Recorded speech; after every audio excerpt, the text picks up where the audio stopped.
Alright, so a few days ago I got this thing running for the first time. I was very excited. That was everything was cooking and everything was fine. The problem was it had no oil pressure, but I managed to solve that with addition of an oil cooler and replacing these lines right here. I also had the wrong oil filter in place, but now I have some really good oil pressure. But as is with anything when you're getting it running for the first time, you always run into little snags, and I think I've run into a problem with the fuel system. So early on in the project, we replaced the fuel tank, the fuel sending unit, and the fuel pump. And we've cleaned out the carburetor and had the carburetor all set up, and everything was running for a little while. But the one thing that we didn't clean is the fuel lines. This line right here going back to the fuel pump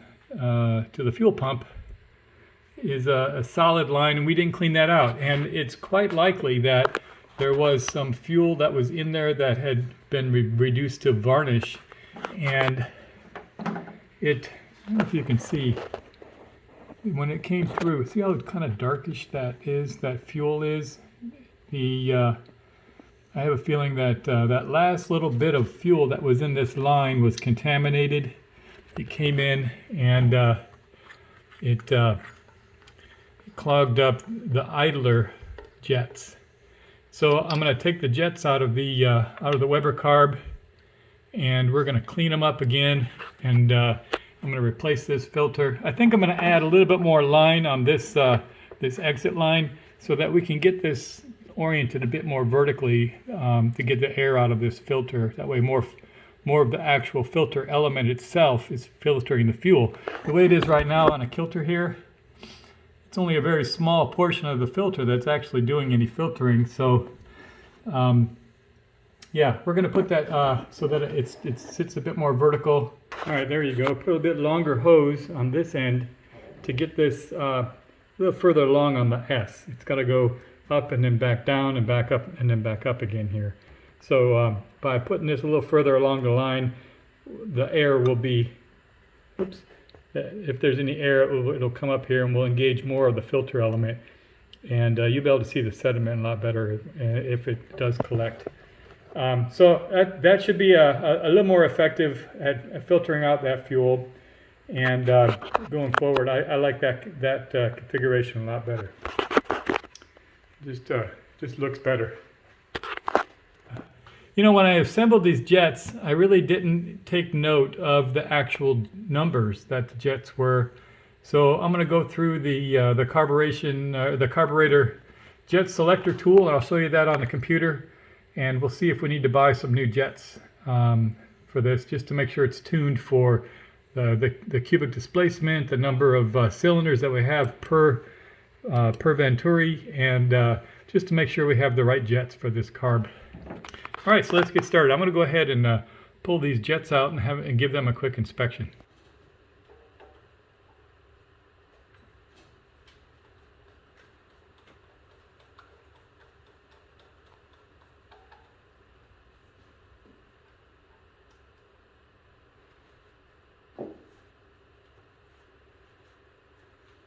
Okay, so these are the idler jets here.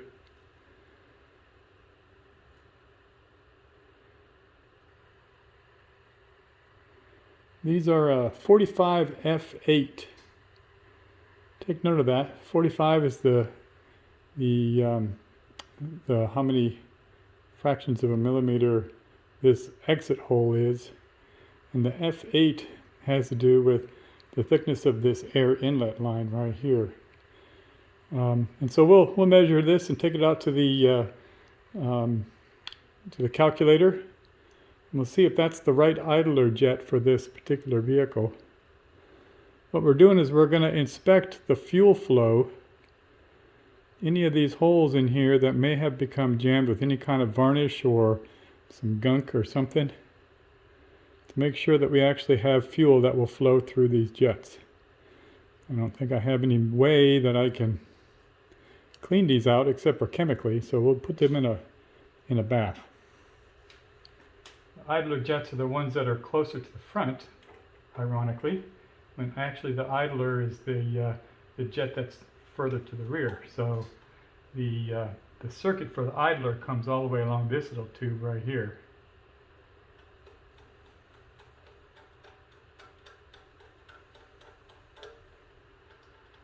Okay, let's see what we got here. Again, that's a 45 F8. I don't see a lot of crud or anything in here. These jets just slide in and out of this little slot right here. I don't know, it doesn't look like it's clogged, but we'll give it a bath.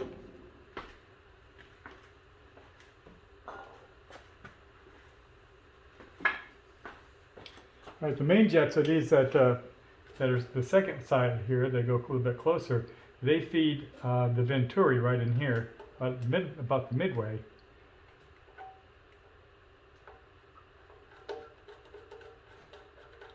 And again, these Webers make it real easy for you to change these jets. There's a number of parts to the main jet. This actual front part up here, this is the, oh yeah, there's some crud. I don't know if you're seeing that. This is the emulsion tube right here. Look at all that crud that came through. Even with the filter, it came through. So we're gonna give these a good bath and get these all cleaned up. The actual jet is this little. You can unscrew this little thing down here, and once we get that, you can see this is a 140 main jet. All right, so we'll take note of that. We have 45 F8s and 140 for the main jet.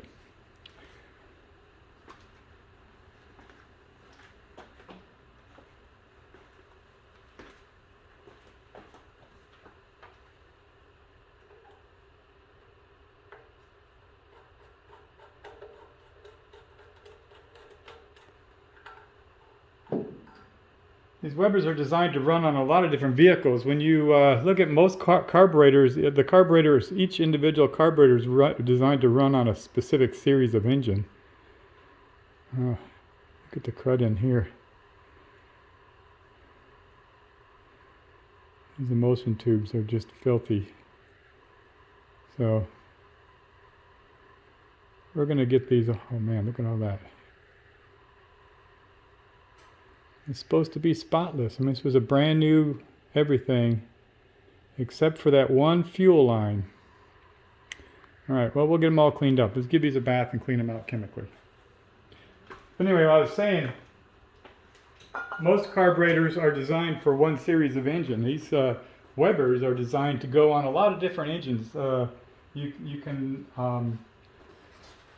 You can get different venturis, you can get different jets, you can get different velocity stacks, everything you can customize.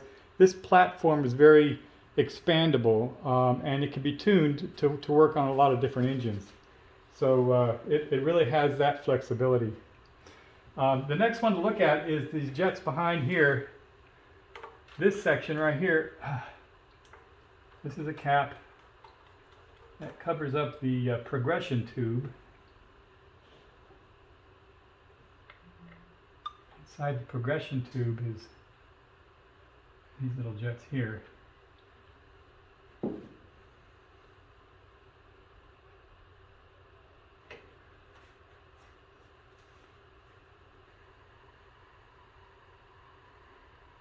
Have some crud in there. The number we have on here is looks like a 50. There is a small sort of a plastic gasket that's right here, and this thing looks kind of degraded. I don't know what to make of that. There's some crud in here. We'll definitely get these cleaned up nice.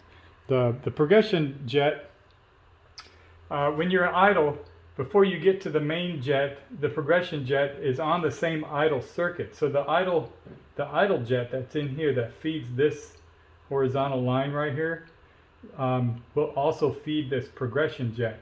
This at the end is the actual progression holes. You can see if you open up this cap, there's 3 little holes that as the butterfly valve opens up, it allows more fuel to drop until you get to this jet right here. So this jet right here manages that progression circuit.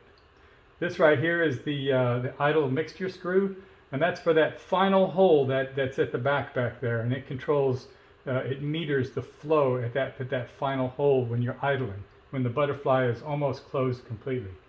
So let's take these out and get them cleaned up and have a look at the calculator and see what jets we're supposed to have.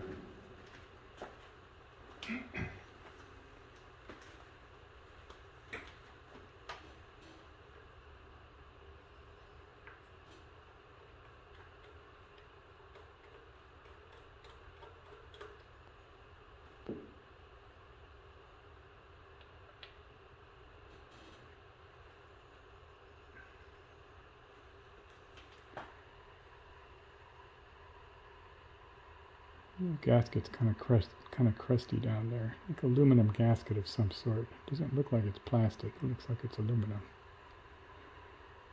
But we'll check that, see if that's getting a good seal or not. This one's not so bad. This is some film right here. I don't know what that is. This one is a 50. All right. Get these in a bath, get them soaking, and then we'll look it up in the calculator.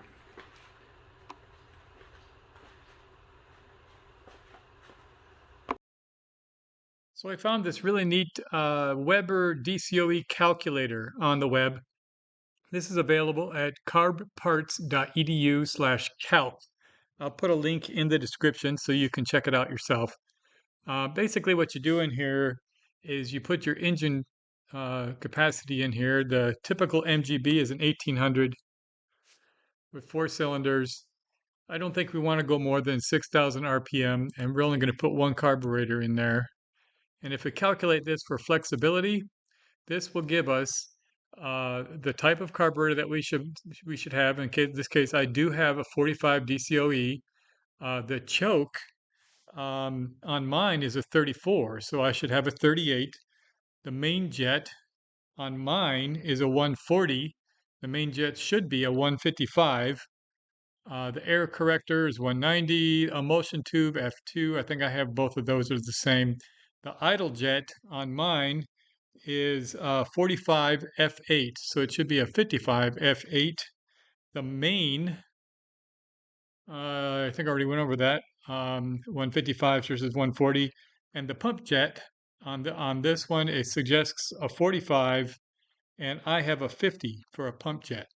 The aux venturi, which is the venturi that comes, it's for the main jet. This one, it says should be 5.5, and mine is a 3.5. So it looks like I've got some parts to buy according to this calculator, and it actually makes sense because it seemed as though acceleration was sluggish and the carb was idling really rough. In order to get a really good air-fuel mixture, you need to make sure that you tune your carburetor for the engine and the displacement. I don't know. This, like I said, this car that I have is a garage find. I don't know if the Weber that was in it was originally purchased for it, or if it was for another vehicle that was put on there after the fact. But the parts that are in this Weber do not appear to be tuned for the MG. So I'm going to go ahead and order these up, and we'll do another video later on the installation and rejetting of the current Weber that I've got. So make sure that you subscribe, stay tuned, and check back later when we do that install. That's all I have for you today. Take it easy.